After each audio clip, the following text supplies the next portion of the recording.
即係咧，嗰啲人咧係 cold call 嚟噶嘛，即係喺網上面見到我啲 message，然之後私底下揾我，Facebook 揾我或者 WhatsApp 揾我咁樣樣噶嘛。咁然之後我出去同佢傾大麻，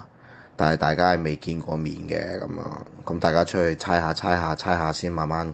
會講生意咁樣啦。咁我經過咗好多次咁樣嘅 selling 嘅過程啦。咁我就發現，咦，點解呢個過程好似要用嘅技巧，好似屌你老味，都係幫人哋去理順人哋嘅情緒啊，幫人哋揾情緒嘅出口啊，都係去開解人啊，同食 M 係一模一樣。而咁樣樣同人哋交流係冇 M 俾人食噶嘛。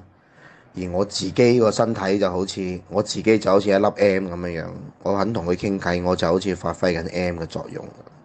咁好多時講呢啲嘢講講下都唔係去到生意嗰度，全部去到自身嗰度。咁然之後嗰啲人同我傾完偈之後呢，佢就會舒服晒啦咁。